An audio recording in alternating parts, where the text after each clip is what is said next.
Mr. Mayor, you have in your packets the notice of the hearing on the assessments for the lots, the various lots in the Henley Business Park.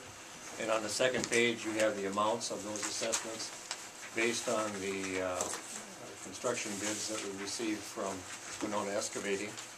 And it totals the, with all of the engineering and allowances for the ponding and stormwater, it comes to a total of $942,999.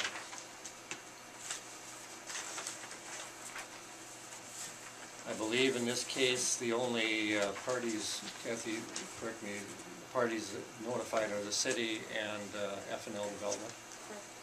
I believe those have been notified of this hearing. Okay.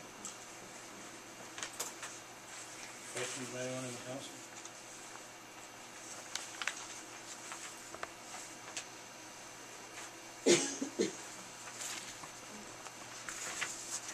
Council, is there anyone in the audience that has a question or comment on this item?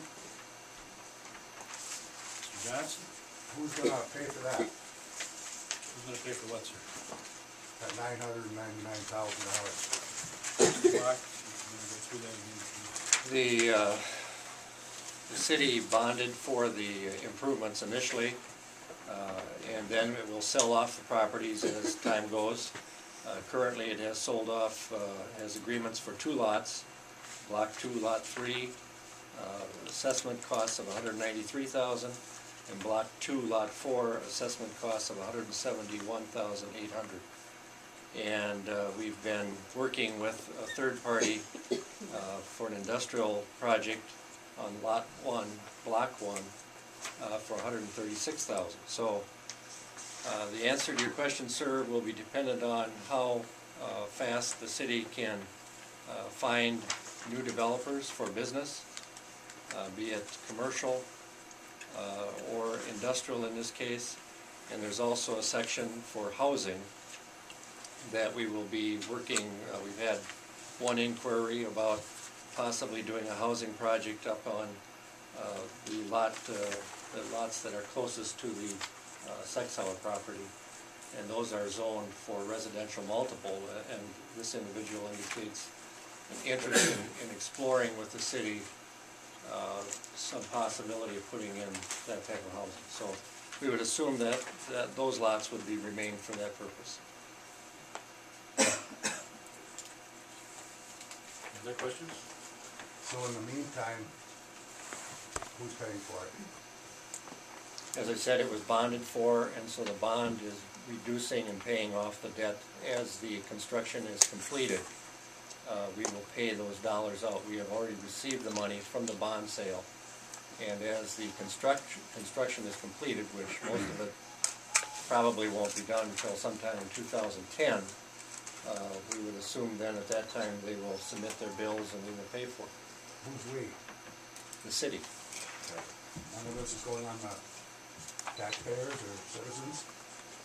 Everything the city does ultimately has an impact on the taxpayers and the citizens. That's my answer. Other questions by anyone?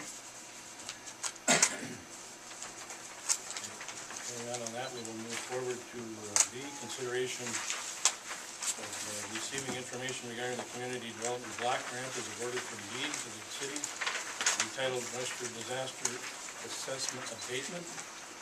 Again, this will be the information given out, followed by any questions or comments from anyone in the audience. Wow.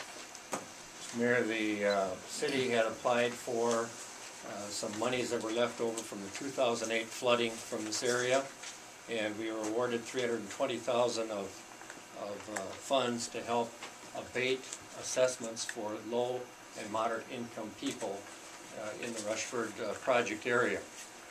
And in doing that, we selected SEMCAC as an agency because, one, it's local, and two, they do a great job and have worked with us on other projects, small cities in particular, to help administrate and take care of qualifying people.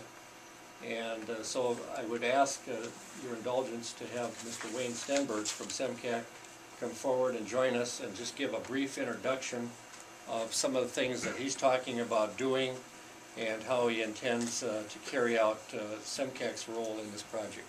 Wayne?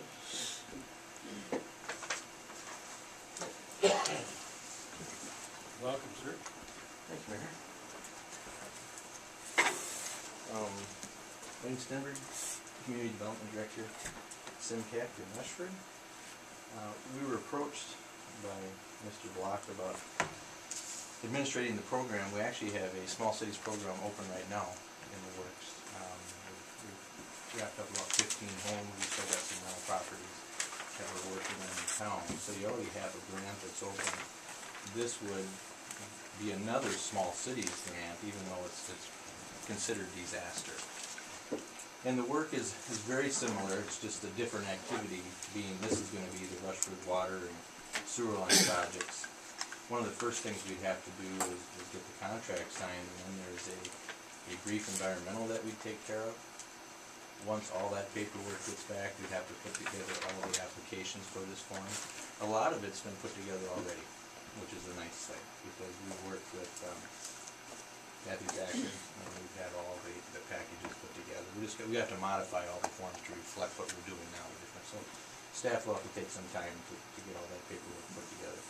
Once that happens, we'll go ahead and send out a letter to all the people that were in that assessment and abatement area. I think we have about 150 residents, roughly, is what I've been told.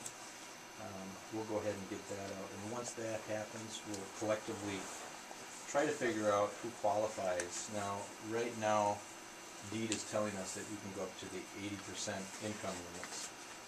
So if you were in a family, that's gross income. If you were a family of 4, $47,100 would be the most you could make. If you were a family of 5, $50,850. It goes down from there. But what we look at is to make sure that we verify that all the mortgages are current. We do a third-party income verification. We do title verification, general consent, data privacy notice. We also have to verify that the homeowner's insurance is up to date. Warranty deed, property tax statement, we look at that. There is no Davis-Bacon included in this one. Once we find out that they qualify, then we send that information up to the office here. And at that point, the money that's allocated, $320,000, would get paid on that assessment for those individuals. What DEED, I think, wants us to do is look first at increments of 50% of the median income, and then go to 80%. But that's the window that we can look at. You can't go over that amount of income at that point in time. The nice part about this is DEED has actually stretched what you can do a little bit further than the normal abatement. And what they've said is if you have a house and they go in and they find out after they dig up the lines that your water and sewer lines are bad from the property line to the house, from where the city stops, there's money available for that. And the city's allocated $8,000 for 39 individuals, give or take. That would be the grant that would be awarded. Now, we don't anticipate that we're going to have that many bad water and sewer lines from the house, to the property line. But if there is, there's money allocated. And at that point in time, our staff will actually go out to get 2 competitive bids and go through the process and get everything in place to make sure that the bidding process is done correctly. And at that point in time, there also would be a lien on the house, because even though it's a grant, it sits quietly against the house, just like a small city's property. That's it in a nutshell.